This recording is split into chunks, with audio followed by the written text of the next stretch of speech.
Hey guys who still watch the Kai vlog. Just doing an update because I don't really get the chance to anymore. My husband's away on a ski trip for a few days, so at nighttime I have the opportunity to come on and do some recordings and make sound at night. Whereas when he's here, I'm always worried that he is going to wake up and come down here and discover me talking to myself.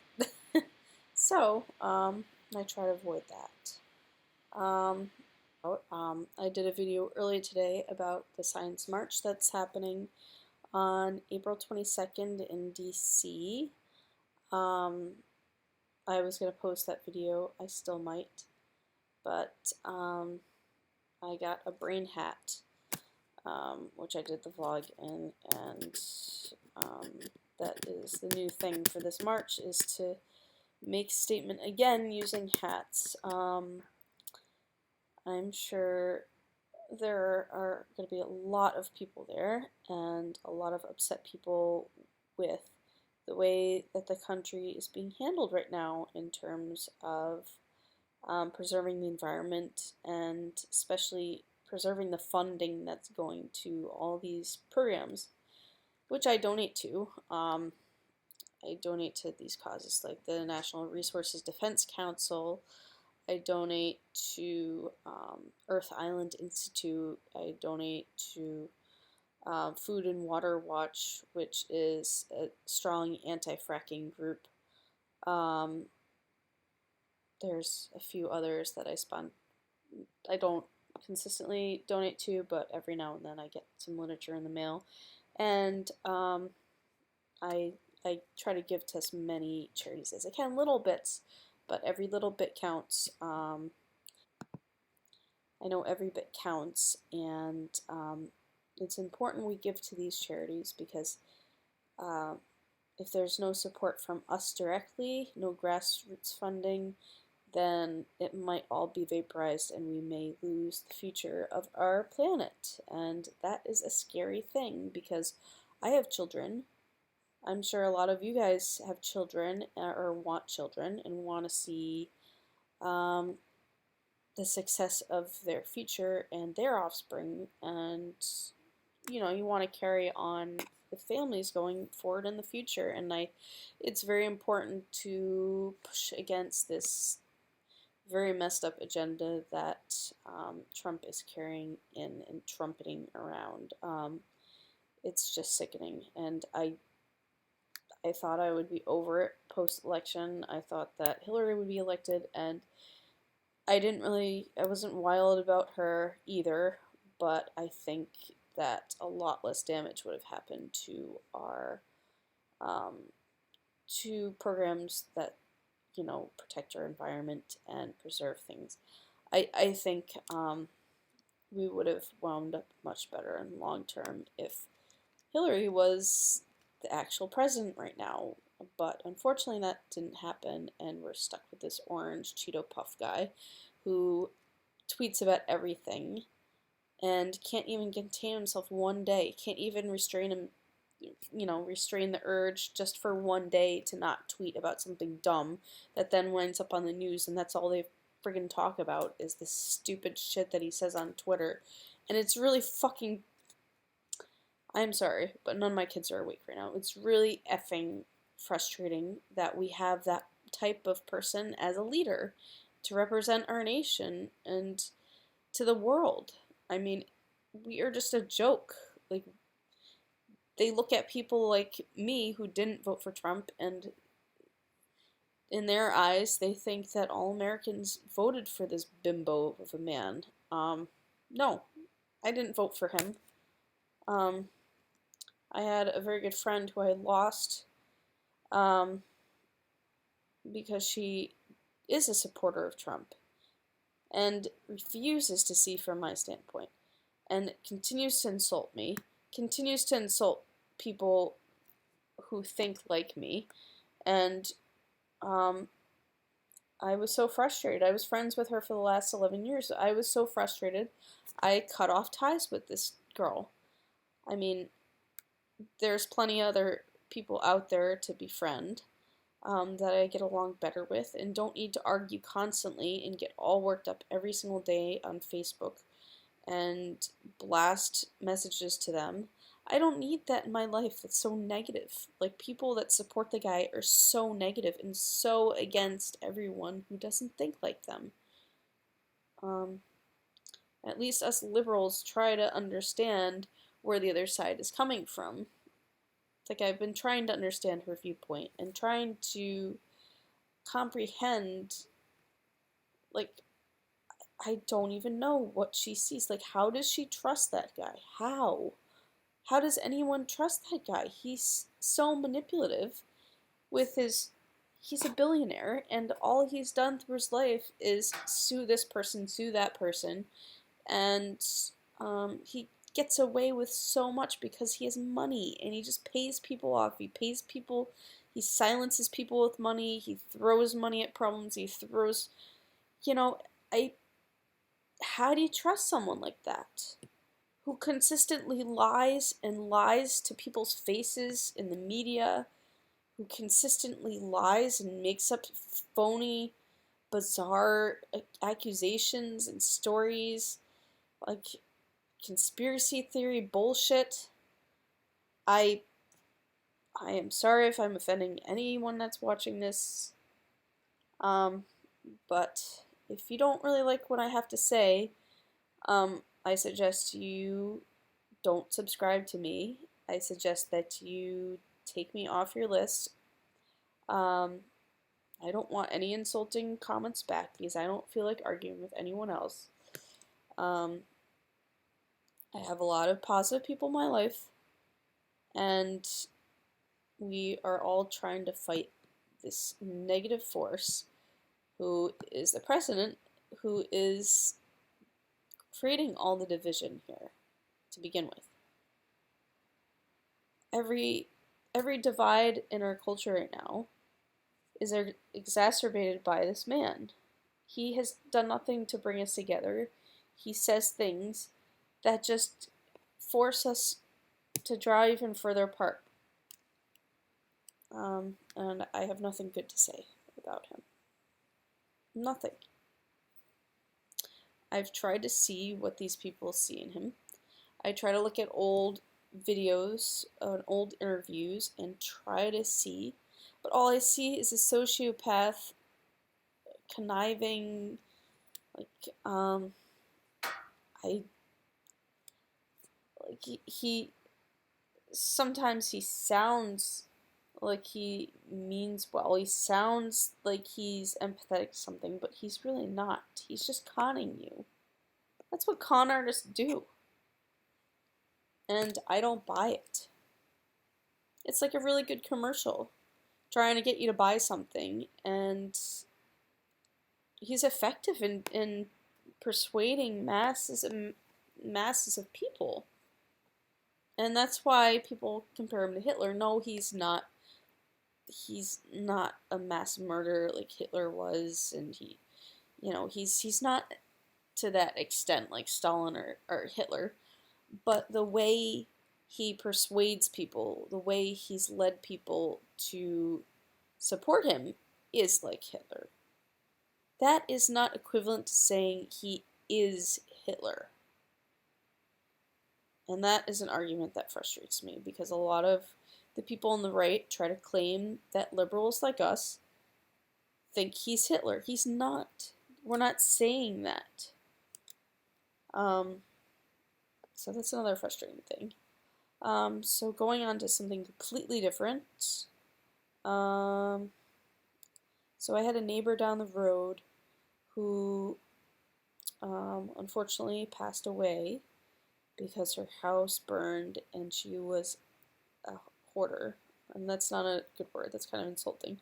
She was, and that's the matter of fact way to describe her, but she was a very kind, compassionate, loving woman who loved animals. She had a parrot, and unfortunately 2 weeks ago, her house caught on fire. She wasn't able to bring repairmen in there to replace the boiler that needed replacement, so the boiler wasn't working. So she had a whole bunch of these space heaters set up. The space heater, unfortunately, caught something on fire, and because there was so much clutter in the house, the whole second story where her bedroom was went up in flames. But she had a bird up there, and it was an Amazon parrot, and it was a great bird. And what we're hoping now is that the bird escaped. It's not very probable, but it might be possible that the bird went to a different room, got away from the flames, and then after the firefighters put out the fire, the bird flew out of the open roof. So that is what I'm hoping happened, but I don't know. From the way they made it sound, is that nothing on that story could have survived. Everything was completely charred to oblivion on that level, so it's kind of sad. Well, it's not kind of, it's really sad. And I start to tear up every time I think about like people have serious psychological challenges when they choose to live life like that, when they choose to have possessions over health, because they're really putting themselves in danger when they collect so much stuff in their house. And it's weird, but a lot of descriptions of these hoarders, and I watch the shows, kind of sound like I could become that, because I do have a lot of stuff in storage, and I am artsy and creative, and I like to hold on to antiques and old things, and I have stacks of papers and boxes, and my husband collects things too. I grew up in a house, my mom loves lots of things, and they love antiques, but their house isn't packed to the brim. Like, there's a difference between having a lot of stuff and having clutter everywhere, and the house being kind of messy and sloppy all the time, to you can't get in that room. That's a difference. If things are packed from floor to ceiling, like in this residence down the road, that is huge hazard. Not only is it a huge danger with, not being able to get out of the house if there was a fire. She didn't have any working smoke detectors either, which is another thing. But even if the smoke detectors did work, I don't think she could have gotten out of the house in time. With that amount of stuff, with that amount of paper goods and boxes and very flammable yarns. Like, she had a store on Etsy where she knitted and sold these little like yarn fish and flowers and knitted hats, things like that. So she had boxes of yarn everywhere. So things very flammable like that, that poses a real huge risk. So it's very tragic. And actually, the term that the firefighters used to describe a house like that is a Collier's mansion. I don't know if anyone's heard of them, but the Collyer Brothers lived in Harlem, New York. They were very wealthy, and they had this giant apartment there. It was like a 5-story apartment, and every single room in the apartment was stacked full. Like, look this up, Collier's mansion. There's old photographs. So one of the brothers, there are 2 brothers that lived there. One of the brothers set up booby traps around the house with like 100-pound stacks of magazines, because they were so overprotective of all the things that were jam-packed in their house, and they were afraid. They had a disorder, like a mental disorder, which they were paranoid about people breaking in and taking their stuff. So they set up these booby traps around the house. The other brother had a disability, after some years and couldn't really move around much. So they lived in this jam-packed house.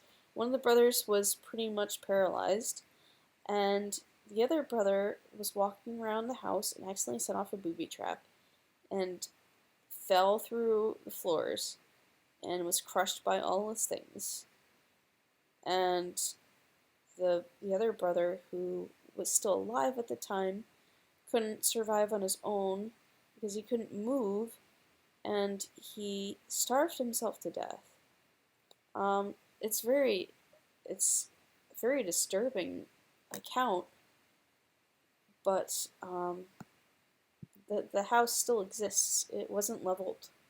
You can find pictures of it if you search online. The house still exists in Harlem, and it's now beautiful inside. It's very well preserved. Like, there's the old antique shutters in the windows, and it has detailing like the moldings in the rooms and interesting floors, and it's very grand. It's a beautiful house. Um, it recently sold for a few $1 million. Um, but yeah, it'd be pretty freaky to live in that house knowing that that went on there in the house's history. Um, so just something to ponder on. I'll put a link in this video once it's posted to accounts to the Pinterest board of all the pictures, and so you guys get to see. But that sort of thing kind of fascinates me. It's very chilling, but at the same time, it's very intriguing that that's how people live, and that's what people make of their lives. Very interesting stuff. It's those kind of stories that, like, when I'm alone in the house, well, I'm not completely alone because my kids are sleeping, but when my husband's not in the house, I get into these types of stories and I freak myself out, and then I can't turn any of the lights off in any of the rooms before I go upstairs. So yeah, very chilling. So back to the story about my street. So the parrot might still be on the loose outside, and I've rounded up the neighborhood on nextdoor.com to search around and call for the bird. Unfortunately, no one's found him, and it's been 2 weeks. So with nights close to the teens in the past few days and wind chill, I don't think that bird could really survive much longer. We've left food out for him, and we left a cage in the yard. We have it all set up for him, but there's no evidence of like feathers. Like, usually birds, shed a feather here and there. I haven't seen any feathers, any green feathers. So it will be difficult to locate this bird if the bird is still alive, which praying he is, but chances are, I mean, that fire. Ugh.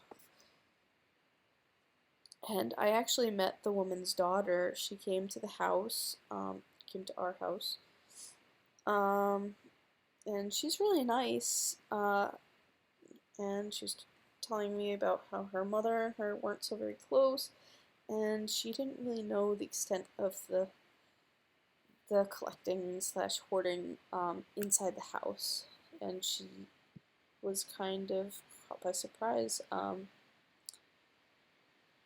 feel bad for her, but anyway, on to lighter subjects. I am still in my fitness challenge, and you can tell on the video that I'm I'm only 12 pounds down, and I still look like a blimp. You can look at my older videos and see how I used to look. My face looks all puffed out. My arms have muscles in them, but they have a layer of fat around them too now. I don't know. It's coming off, but the progress has been very, very slow. I'm not breastfeeding anymore, so it's not burning the calories It's not burning as many calories per day. Not breastfeeding, not being pregnant. So my metabolism has been slightly slower. I just keep rambling and I gotta go to sleep. So I am going to cut this off. Until next time, I hope the next time that I make a video, I am much thinner than I am now. It's just embarrassing. I am sorry again. But I just wanted to get a video posted since it's been a while. And I know you guys love to hear from me, so if you have any thoughts or comments, please share with me. And I think that's all. See you later.